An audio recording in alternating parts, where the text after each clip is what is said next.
Welcome to Our Health Inheritance. I'm Liz, and today I'm actually out here with my Welsh pony Capri, getting ready for a storm, getting the stall clean so she can come in tomorrow when the rain comes, and just doing a little grooming.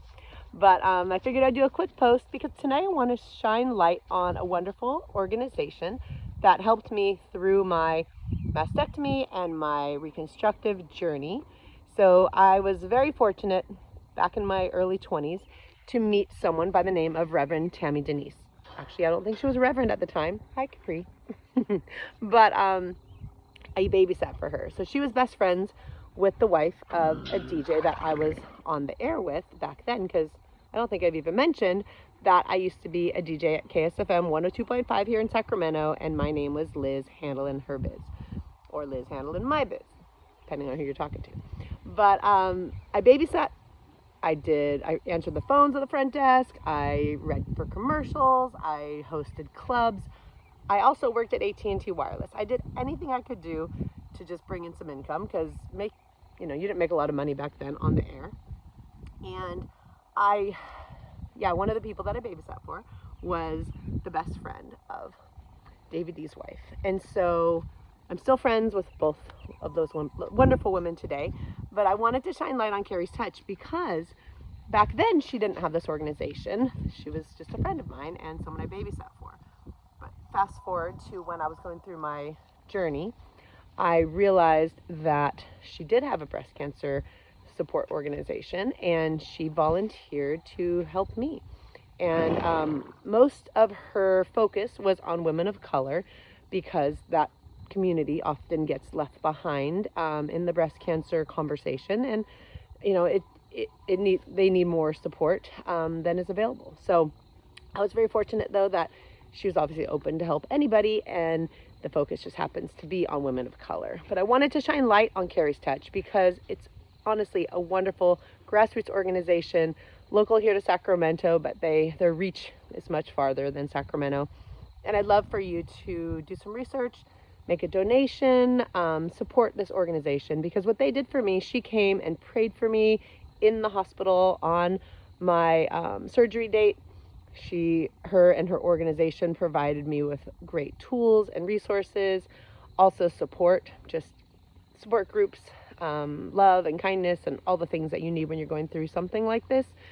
And then also, when I was trying to transport breast milk to New York, because I was going for like an extended trip since my partner was still living out there, they helped pay for the breast milk to be shipped out to New York for me so that it could be there waiting for my daughter. Since, as I mentioned in a previous post, I was unable to breastfeed since I had a mastectomy, and I utilized a lot of donated breast milk. So everywhere I went I had donors, but I also needed to bring milk with me to make sure I had enough for my travels. So just wanted to, just take a moment to shine light on Carrie's Touch and thank Tammy and all the wonderful people involved in Carrie's Touch. They also did a couple calendars, or maybe even more than that. I was involved in 2 of the calendar shoots. They asked me to pose, and these were topless photos because, of course, we're chronicling the journey of our mastectomy, our breast cancer, or either survivor or previvor journey, previvor in my case, and the reconstruction process, and just all the beauty and strength and resilience that comes along with that journey. So for me, I posed twice. The first time was when I was still pregnant. So I only had one of my tissue expanders in. One tissue expander had been removed.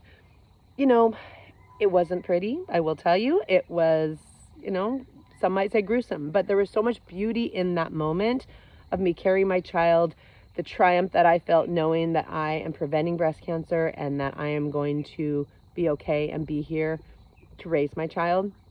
And so I posed topless in that photo shoot. Then again, they asked me to come back after my daughter was born. She was probably 1.5 years, maybe 2 years old, maybe 2. And I had completed my reconstruction. So this was a very full cycle moment. So I'm holding my child in my arms, also topless. Again, the only time I posed topless was for these calendar shoots. But it's interesting because I think after going through a mastectomy, I really don't feel strange about being topless. It doesn't feel the same. And I did not do nipple reconstruction, as I mentioned in my previous post. So, I mean, really, do they even look like breasts if there's no nipple attached to it? Not really. So, yeah, I did that again, and it was a really triumphant moment, I would say, because especially showing, you know, the first post to the first calendar, I should say, to the second calendar, and that full cycle moment. Now, I think the next post I'll probably talk about where I'm at today with my breast implants and my whole journey and process. I hate the word journey. Why do I keep saying it? It's just overused. But anyways, again, this is raw, unfiltered, unedited. I'm just talking off the cuff. But the next post will probably talk a little bit more about where I'm at today with my reconstructive process, because it is a continued process. It's not just a one shot. It's getting a little dark out here. I'm going to probably head in and finish grooming my pony. She keeps leaving me, walking away. But yeah, I look forward to the next post. And if you have questions, I've been getting some questions, comments, messages, and I will address those. Let's say goodnight to Capri. Good night, sweetheart. I love you. Have a great night, everyone. Happy Sunday.